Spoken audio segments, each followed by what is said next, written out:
Welcome to another episode of Prepper Talk Radio, radio for the ready-minded, where we focus on God, family, and country.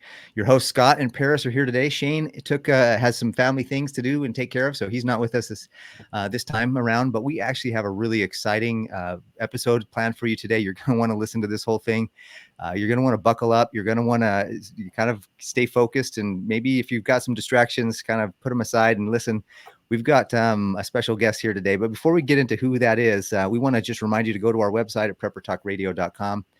Click on the resource tab and join our email list so that you can be in touch with us whenever we make any announcements or have anything that we're doing. Also, if you need to have your antibiotics and you need to have your medical issues, please use jacemedical.com.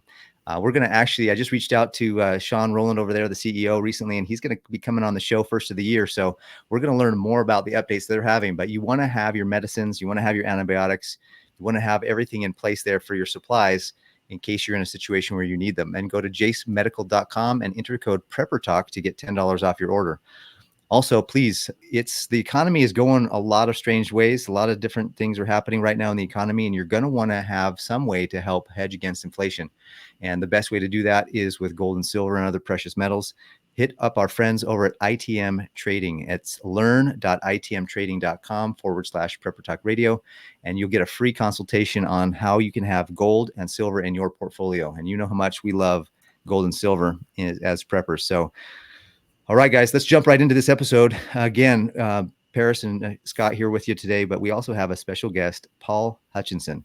And for those of you who don't know who Paul Hutchinson is, he is one of the executive producers on The Sound of Freedom.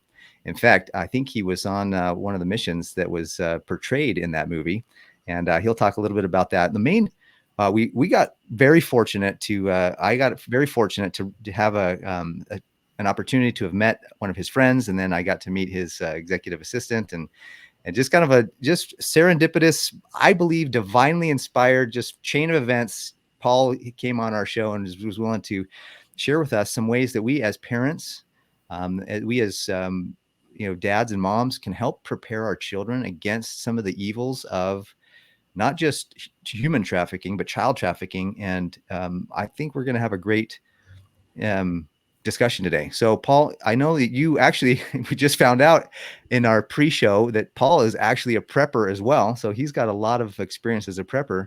But tell us a little bit about your story or whatever you'd like to share to get us started, so we can really help our audience know what we can do to prepare against these evils that are happening today and how prevalent it really is.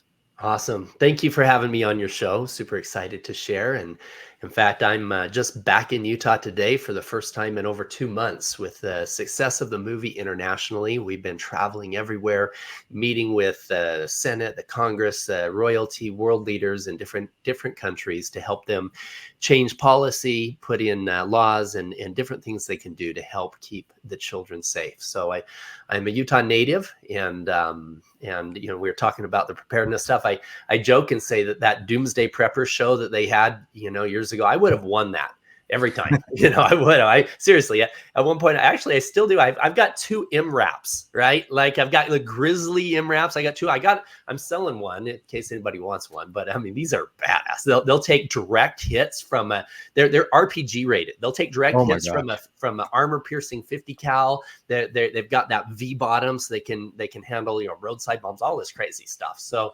anyway, how much are you going to list that one for?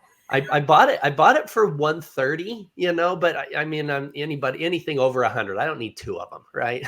Okay, everybody that's listening, if you want to help us get one of those and deck it out, Prepper Talk Radio, you can donate now. I'm just kidding. Exactly. That would be awesome. It's all coming together. So yeah, I mean, the reality is, this is why I'll tell you why I became a prepper, and so And guys here in Utah would remember the name Stephen R. Covey, right? Stephen R. Covey, he talks about you've got a circle of influence and a circle of concern.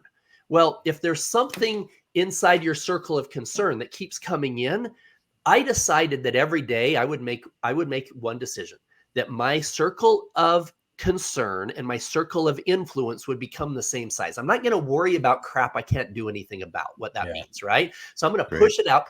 So many things kept coming in, and I push them out. I'm not going to worry about it. And pretty soon I realized there were some really valid things that I needed to be thinking through. Chris Stewart was our recent congressman, really dear friend. I've known him for many, many years. Wrote a series of post-apocalyptic books based on his knowledge and understanding of what really are some of the biggest challenges. I have some friends in the FBI, CIA, others that we have worked with in these undercover missions in rescuing children that all have some pretty high-level government intelligence. Bottom line is this, guys. Our enemies know our Achilles heel. Our Achilles heel is the fact that of our 18 critical infrastructures in the United States, 17 of those 18 rely upon one, which is our electric grid. If that can be taken down, whether it's through a successful cyber attack or an EMP or something, if that can be taken down, transportation stops, communication stop, refrigeration stop. I mean, all of these things. And the problem is that in every city in the country, including right here at home in Salt Lake, less than 10% of the food that we consume is grown within a 100-mile radius of our city. Yeah. And people sit back and say, oh, you know, there's plenty in the grocery store. No, there's not. There's 3 days worth of food in the grocery store, and that'll be gone in 3 hours when crap hits the fan. As a kid, grocery stores actually had a big warehouse section behind them, big stock area, right? They don't have those anymore. They have a loading bay, and that's it. So whatever's there for the day is there for the day. And the truth is once something happens, all the food's gone in a grocery store within 3 days. Yeah. Faster if people are paying attention, but there's nothing there. The most important thing you can do is make sure that you have food security for your family. It's important. And the financial condition of this country with, you know, I come from a finance background. I'm the co-founder of a company here in town called Bridge Investment Group. We have thousands of employees and invest a lot of good people's money in real estate. And I understand what that world looks like. And I'm telling you right now, when you've got this unmitigated money printing from our government and other governments, there's only one way out, and it's hyperinflation or a dollar reset or a crash of the system. We're in a very precarious position, and people need to understand that and open up their eyes and wake up.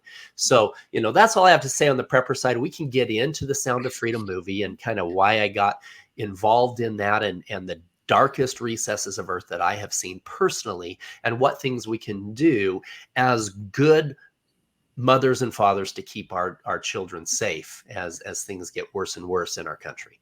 Paul, thank you so much for that. I hope everyone listening has heard. That was just an echo chamber of the things that you've been listening on our podcast for so long. Absolutely. Second witness, third witness, potentially. The law of witnesses, guys. I hope you were listening.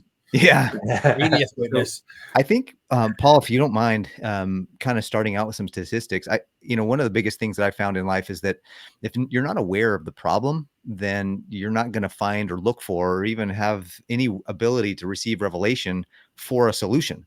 And so I feel like a lot of maybe people listening in are like, well, how big is this problem really? And is it, oh yeah, it's got to be in Colombia. And here I am in the United States in my suburban, nice house. It's not, my kids certainly don't need to worry about this. So give us a little bit of a reality check on how prevalent this really is and how close to home it really is, if you can. Absolutely. So, the numbers are all over the board, Paris, when it comes to child trafficking. People are like, oh, there's 6 million, there's 8 million, there's 10 million, whatever else. One child being sold is unacceptable. 10 million is unfathomable. And many of them are being sold for organ harvesting or sex trafficking, etc.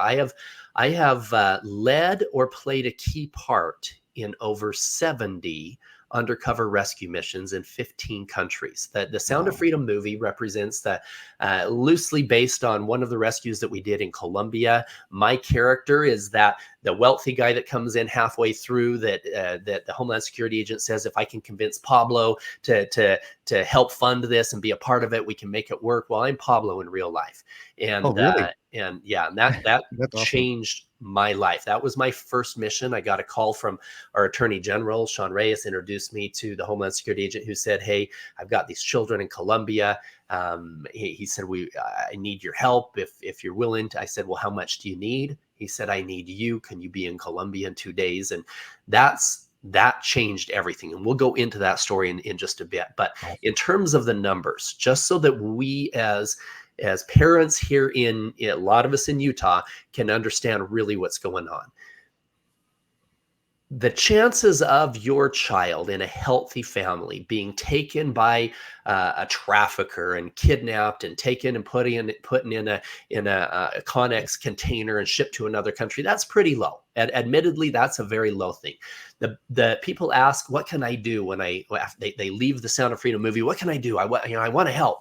The worst thing that you can do is go be a Rambo and try to rescue kids in Colombia. You're going to get shot, right? And you're probably going to get arrested. The best thing that you can do is go home and hug your kids. People are like, well, how does that help? Well, here's what it is. The majority of children that are being brought into trafficking come from broken homes, come from runaways, come from a broken foster care program. By having a healthy nucleus in your family, a healthy family where your children feel safe, that's number one to keep them out of that world of trafficking. However, here's the real numbers, and this is really, really scary.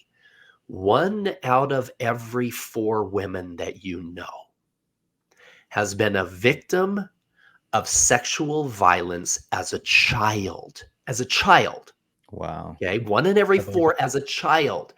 Almost 50% of all women at some time in their life, but 1/4 of them. Now, realize these are just the ones who say something about it. The average age of somebody speaking about their abuse, most of them in their own home, the average age is 52 years old.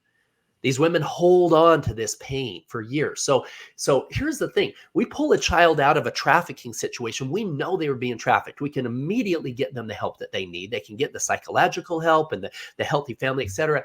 The problem in our own homes is this. More, and I found in our healing ceremonies and journeys and stuff that we've done, is more than 1/4. It is upwards of half of the women that we've brought into these healing venues that we've done have been abused as children. Many of them, 92% statistically, is a familiar member. So you need to have a relationship with your children where they can easily come to you and say, "Hey, Dad, I'm uncomfortable when you tell me to hug Uncle Harry because, I just feel weird. Or I'm uncomfortable when I go to this friend's house because her brother, when he hugs me, he touches me on my bum. Or our babysitter is showing us pornography and she says that we should trust her more than you." These are grooming behaviors. Yep. If your child was held down by some older children at school and they touched her or whatever else, she needs to not feel bad at all in coming to you and say, "This is what happened." Why? Because then you can have some intervention immediately and help her heal from that and help her realize that what happened to her doesn't define her. Now, that's just the numbers with girls. With men, it's a little bit less. It's 1 in every 5. It's 20% of all men have admitted that they have been a victim of sexual violence at some time in their life.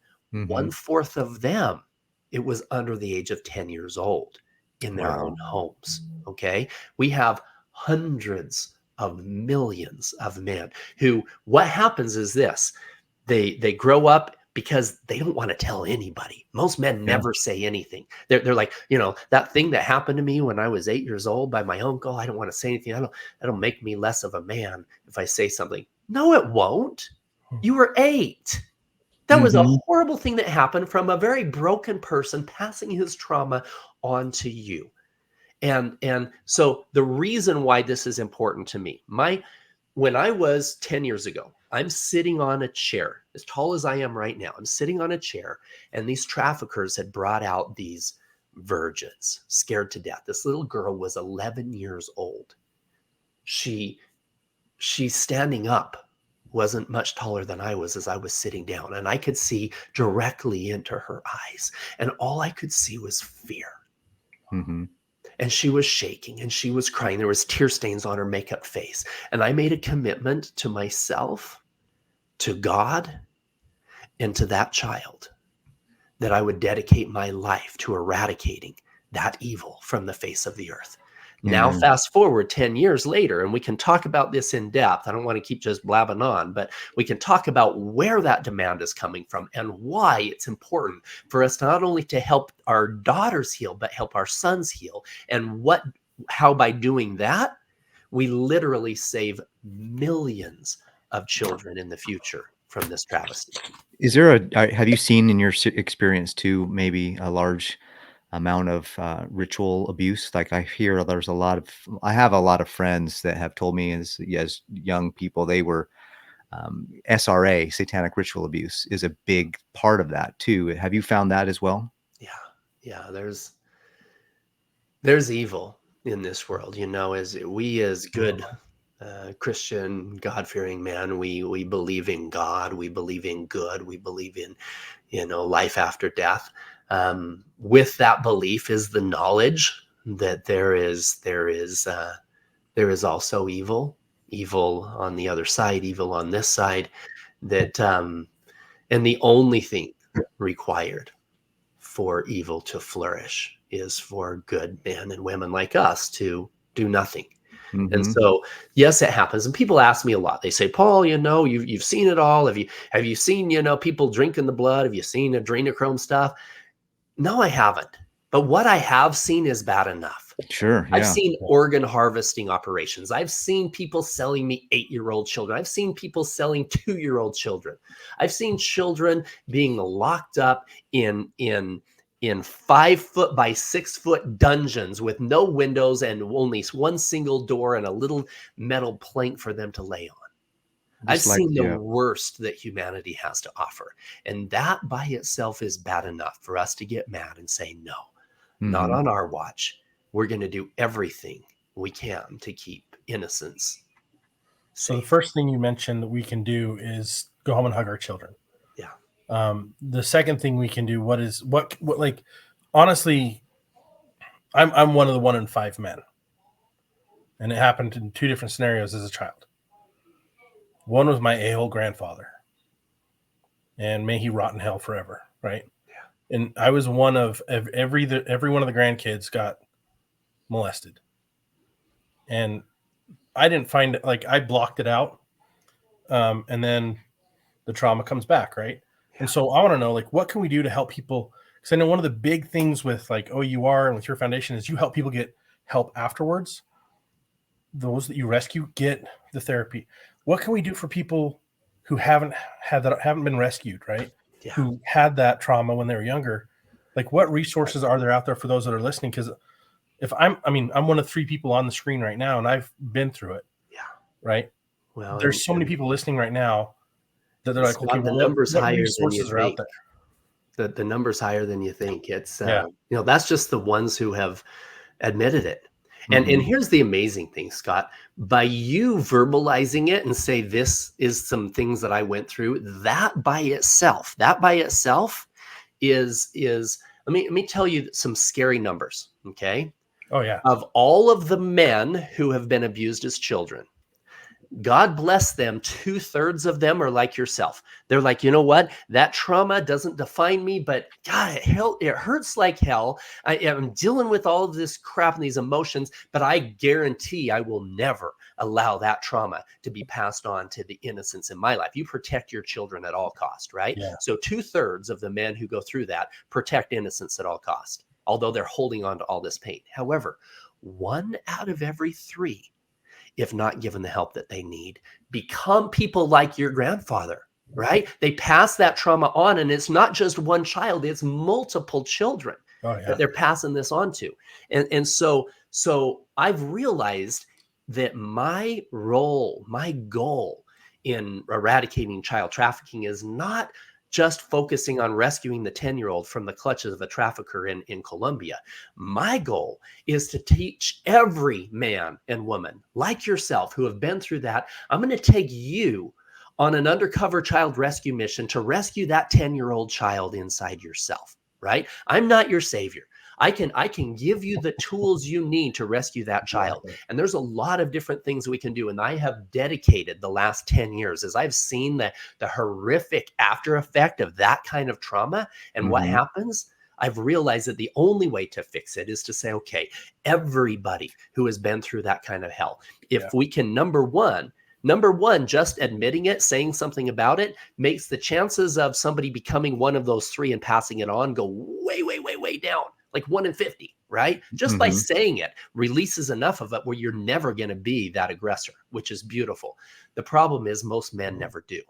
Okay. So here's, and I'm just going to go there with this. I'm going to get some pushback here in Utah, but this is the truth. This is what I have found. Okay.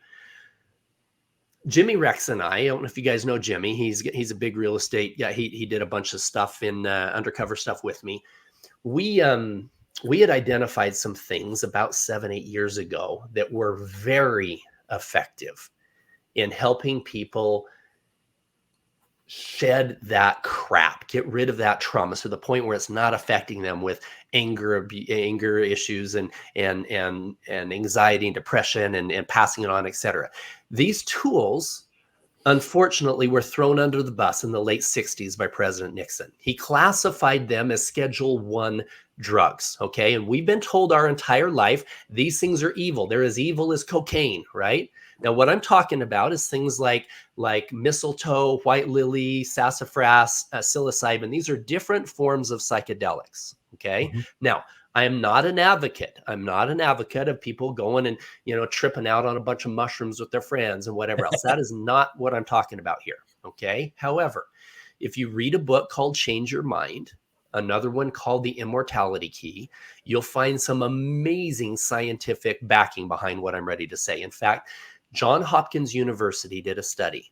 76% of people who go through a guided, this is important, guided meditation, facilitated plant medicine healing experience, 76% of them say it was the number one most transformational 24 hours of their life, right? 100% of them said it was within the top 5. And so trying to get that loss changed nationally, we're making some headway. We were this close to making the use of psilocybin fully legal. Utah would have been the first state to fully legalize the use of it in helping men and women work through childhood trauma and shed that for good. We can get 10 years worth of therapy done in 24 hours in the right setting. And we were that close to it. We actually took we took a bunch of LDS bishops, active bishops, because in church doctrine, there isn't anything that says you can't use these tools. There's things against alcohol and other things, but there's nothing against psychedelics. You just can't use anything that's illegal, right? Well, in Jamaica, it's not illegal. So we took a bunch of active bishops, some doctors here in Utah, and allowed them to have their first psychedelic healing experience with a trained facilitator there. They said it was one of the most transformational experiences of their life. Is that microdosing, Paul? Microdosing is a little bit at a time. Okay. What I'm talking about with people like Scott, people like me, people who have dealt with some stuff where we're really holding on to a lot of shit. I'm talking about a full send. Okay. I'm not talking about ayahuasca, go throw up for 10 hours. I'm talking using things like psilocybin, but starting out 2 or 3 in the afternoon with a trained facilitator with a little bit, upwards of 2 or 3 grams. Now you have to do it in a legal place, but you'll find by going into that space, you're in full control. You're not doing stupid stuff. You're not taking your clothes off, whatever. Right. But you're able to work through your trauma in a way that therapy doesn't allow you to do. Just kind of takes down all of those walls and creates amazing healing. So we're doing this a bunch in Latin America. We have some healing retreats down there that we're bringing in people for 4 and 5 days at a time for a fully immersive transformational healing experience. I actually listened to one of the interviews that Jimmy did on his podcast with one of those bishops. And honestly, it's fantastic. I did a therapy when I was in my early 30s that finally got me over this. Not over, but able to talk about it. I couldn't talk about it until I was 32. Well, 31. 31 is when I went through the therapy, and it was EMDR. Yeah. And it was extremely eye-opening, extremely hard to go through, but absolutely powerful. Because I was in a constant state of fight or flight with every relationship. I had this huge fear of abandonment, and I was always like, nope, she's upset. It's over. I'm like, I'm gone, right? Childhood trauma, trying to climb out, right? And what was amazing was I went through EMDR, and I, for the first time in my life, this light switch turned on in that dark space inside me, and it was like everything's going to be okay. And that's why I wanted you to say, like, okay, what are some things we can do? Because there's a lot of people. I was 31 before I got help, and I had both my grandfather and a neighbor. Yeah, did stuff, and so it's like, for me to go that long without help, and knowing all my cousins, especially the girls, the evil grandfather that I had, like, I wish I could have done something. Yeah. Mm-hmm. I'm still angry with all the aunts and uncles that they didn't do something. Yeah. And that they didn't inform us until after he'd gone to prison. And we're like, wait, what? And then then the carpets rolled back and you can see all the dirt that's been swept away. And for those of you guys listening right now, like, pay attention to these things, because if you've got a household, it's easily something's happened to somebody in your household. Yeah. Yeah. And we need to help them. Are there some signs, Paul, that are kind of common that we can kind of look for and see if there's? Absolutely. You know, you're a lot of people, you know, their 12-year-old daughter, all of a sudden there's a huge change in her emotional state. And you're thinking, oh, she's just going through puberty. You know, if you don't have a really close relationship with her where she can talk about what happened at her friend's house or what happened at the uncle's house or whatever, then yeah, they close in, become less social. The self-esteem is a very clear factor, because these abusers are going to use that as a tool to control them. Fear is a big thing. You know, if your child is all of a sudden, you know, scared of a bunch of things or peeing their pants again when they're already, you know, potty trained and they're 5 or 6 years old and they're going back into that realm, there's a lot of things like that you can pay attention to. But I'm telling you what, I wouldn't send kids to sleepover ever. Right. You know, sleepovers are there. That's a dangerous place, and being super careful. I mean, I've had personal experiences with things that I didn't find out for years and years later with family members as well, that were going through that kind of abuse. So it's hard because the abusers are so manipulative in being able to get these kids to stay quiet. You know, you don't want something bad to happen to your sister, right? You don't want to be in trouble for this and whatever. And that we tried to portray that in the Sound of Freedom movie with the conversation with the trafficker and Teddy, the Miguel, the little boy, where he's like, you know, you don't want something to happen to your sister, right? No, you know, it's okay, you know, she's fine, but as long as you do exactly what I say. And these fear is a tactic that's used on the little kids and even the older ones. I'm telling you what, there are 20, 25-year-old women who you think are independent prostitutes that are not, right? They're not. They're being controlled. They're being controlled by fear. That kind of reminds me, several years ago, the movie Taken came out, and that was kind of an introduction to the underbelly.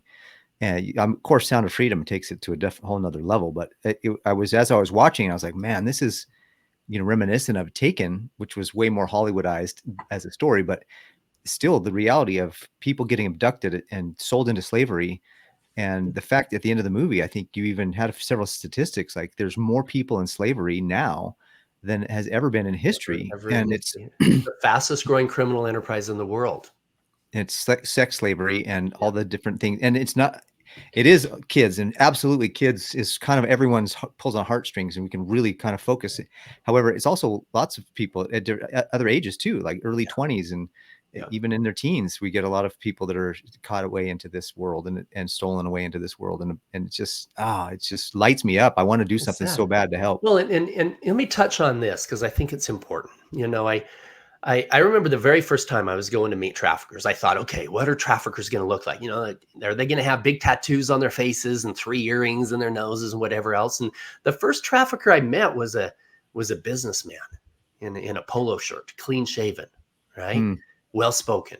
And the next one was a female, beautiful woman that was used to, you know, ran from Miss Cartagena and beautiful as she was running this fake modeling agency. And I realized over the last 10 years in every undercover mission, the common thread with these traffickers was greed and arrogance, right? Greed to the point where money was more important than the sanctity of these children and their safety, and their arrogance and seeing themselves as more important than anybody else. And I had to take a look in the mirror myself, and my friends did as well. We had to ask ourselves, okay, how is what we're doing playing in that same energy? Yeah, we're not trafficking children, but if at any point you're looking at another human being as a commodity, you're playing in that same energy. This is, now here's the thing. Almost everybody who's listening to us today has seen pornography. It doesn't mean you're going to become a pedophile. But I'll tell you this, every single person that we arrested, it started out with a hardcore addiction. Why? Because just like any hard drug, pornography is unlike a beautiful, intimate relationship with your spouse. Pornography is unfulfilling in all ways, right? And something that is truly unfulfilling from an eternal's perspective it's easy to be addicted to it. And that addiction, guys will get addicted. They need something harder to have that same fix. And for some of them, harder is a little bit younger, a little bit younger. Pretty soon they're fantasizing about things they wouldn't have even thought was attractive 5 years ago. And then they're acting out on these horrific fantasies.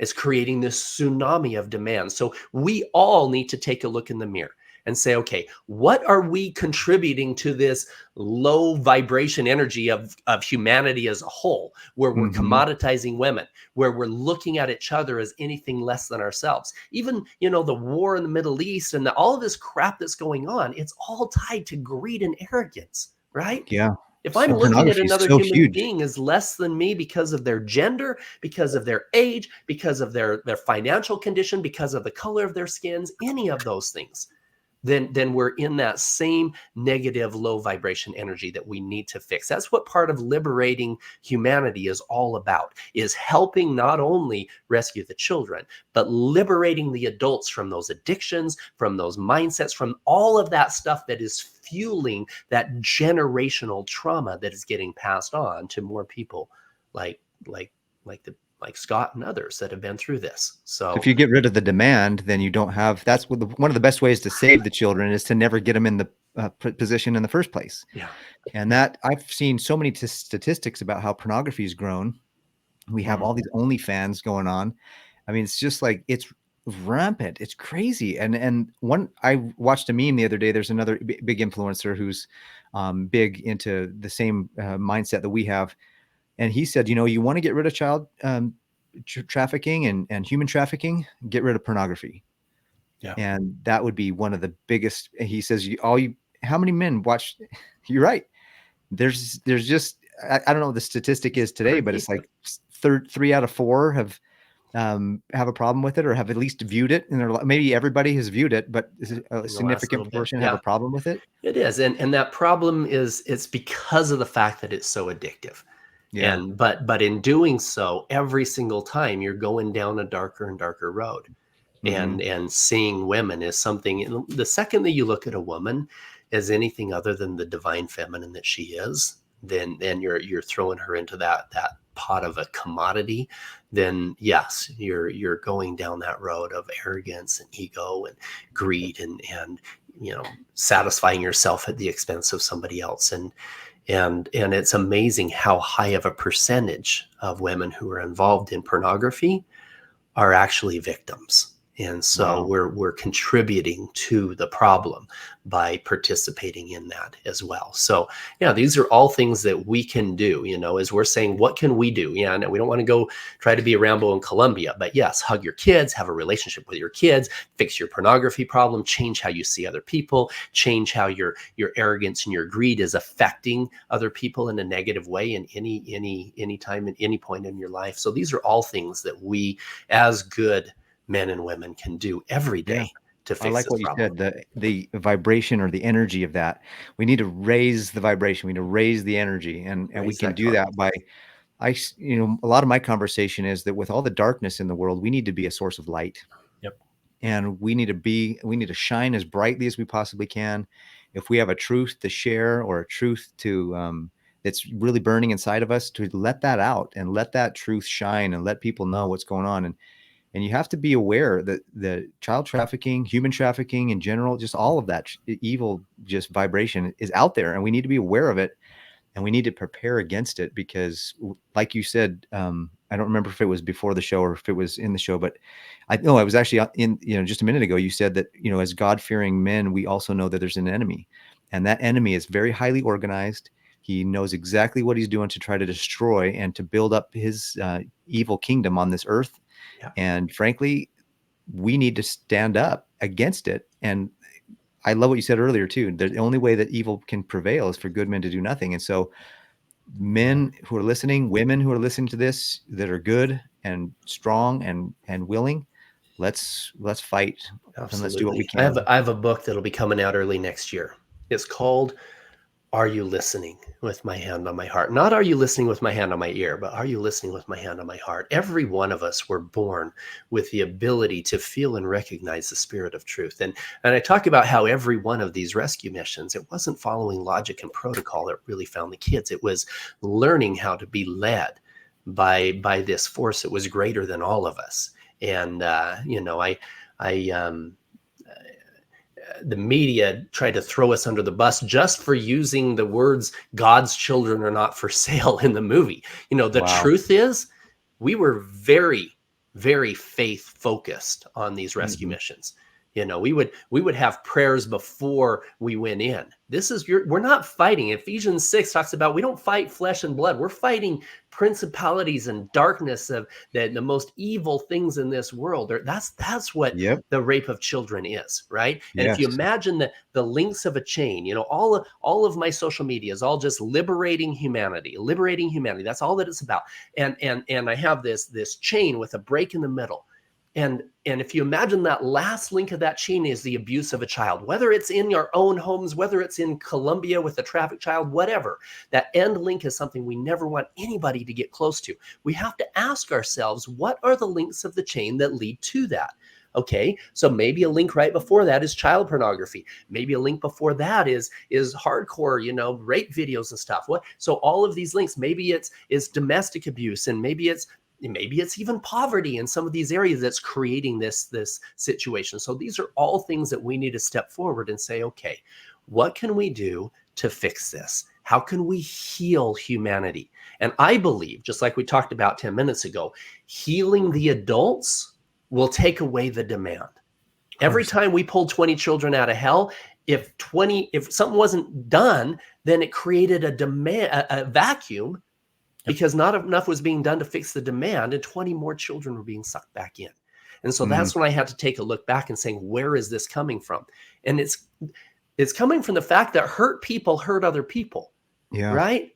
If now this doesn't justify their behavior. They were likely raped when they were children. There was likely 1,000 bad things that happened to them. But guess what? Scott's not out passing his trauma on, right? He's fixed his shit, right? He's worked through it. But unfortunately, some of these people, that kind of trauma, 1,000 bad things that happened to them and 1,000 bad decisions put them to a point where they've crossed that line.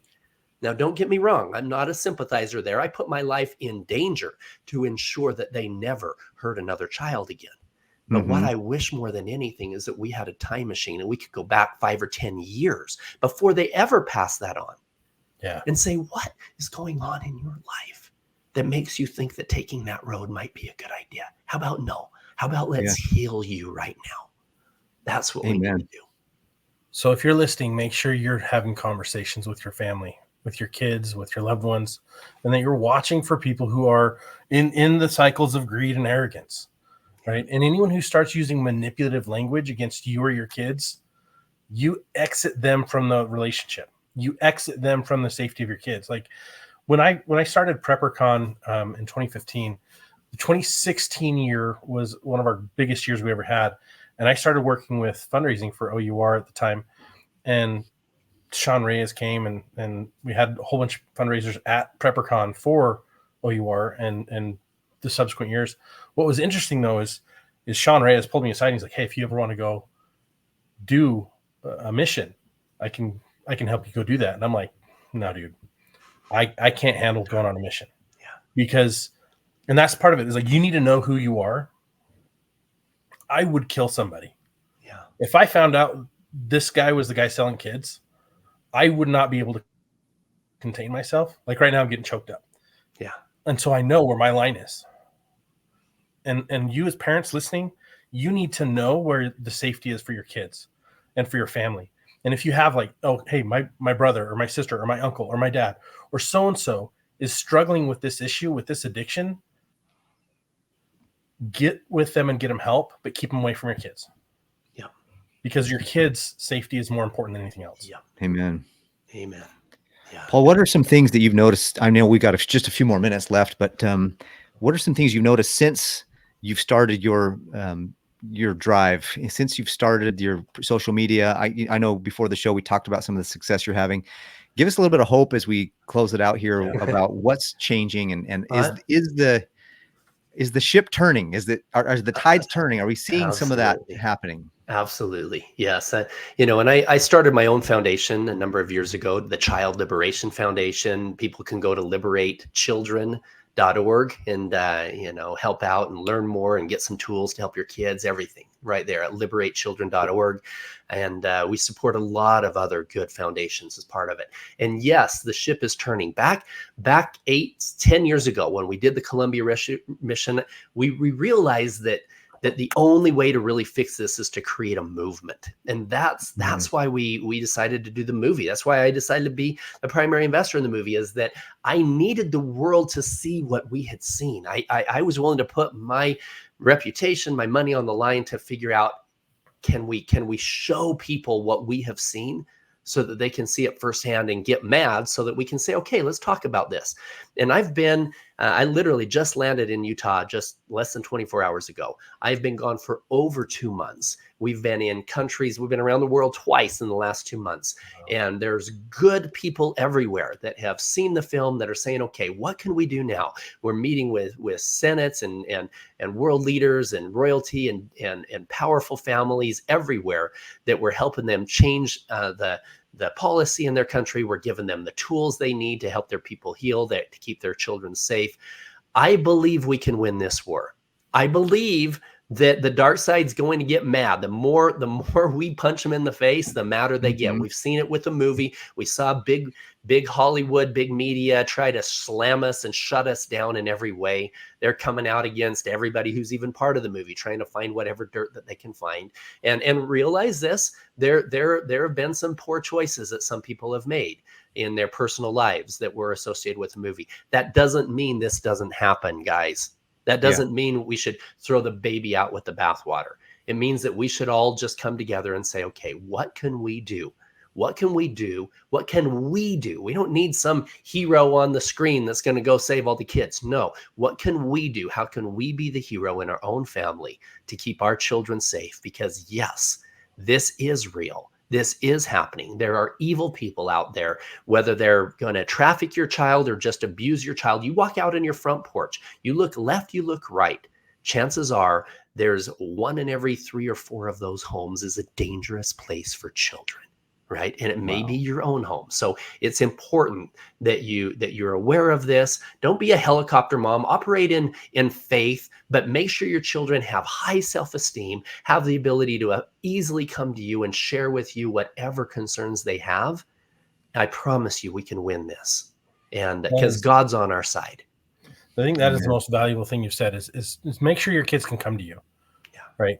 Make sure that they will never be punished for being honest with you. Like that would have made the difference in so many cases. Yeah. That would have made the difference in mine. That would have made the difference for my cousins. Yeah. Like it's more important to protect your kids and to be honest and open with them and always be that avenue of communication that they need and want than to protect anybody else. Oh, we got to protect their image. Oh, we've got to forgive because that's what the church that we subscribe to tells us. We've got to forgive them. No. Yeah, like you still have to forgive them, yes. But that doesn't mean you protect that evil person. Yeah. Like you got to take care of those kids. Those kids are amazing. I love the best part of my life are my wife and my kids. And if you're a prepper, like you feel the same way. Your family is why you prep.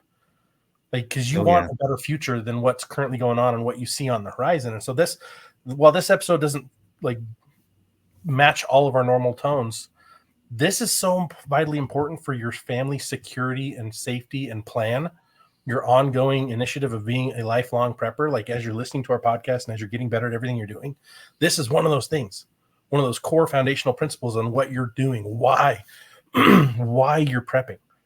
Mm-hmm. Is to create a better life now and in the future, even when times get so crazy tough that nothing makes sense. This is part of that initial foundation.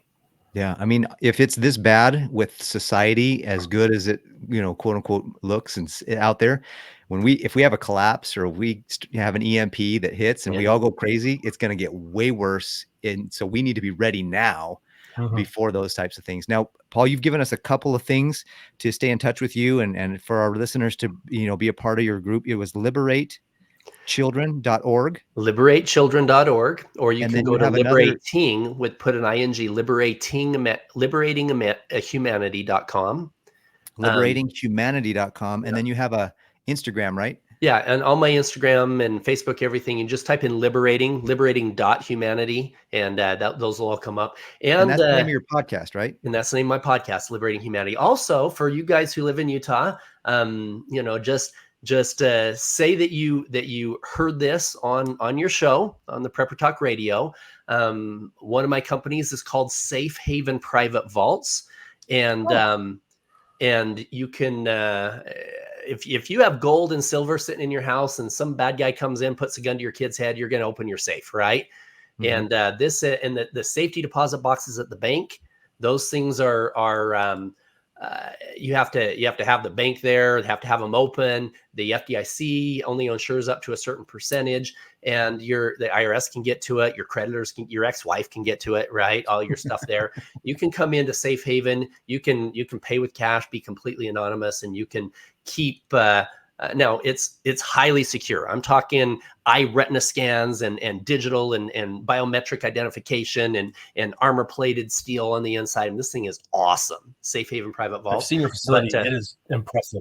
Yeah, I'll give a 30% discount to anybody who just mentions Prepper Talk Radio. So just awesome. Call in there and just say, hey, heard Paul on Prepper Talk, and boom, he'll give you a 30% discount. That's awesome. Thank you. Thank you very much for that. Thank you. Paul, it was a pleasure to have you on. I wish we could go another hour, but hopefully at some point in the future, if you had a good time with us, you'll come back and we'll get to, get into some more of what we've talked about. If you've listened to this episode and you felt inspired or impressed, or you felt edified in any way, act on those promptings, act on those things that you felt. If you felt like maybe you have seen some things in some maybe nieces or nephews or children of your own, act on those. Take them, be sensitive, be kind, and do what you need to do. But it's time to stop. It's time to stand up. It's time for good men and women to stand up and say no more. We draw the line, and evil cannot pass. And so hopefully you've been inspired and impressed. Thank you so much, Paul, for being on the show. Again, you've been listening to Prepper Talk Radio, radio for the ready-minded, where we focus on God, family, and country. Until the next time, guys, stay ready-minded and keep your head on a swivel. Thank you.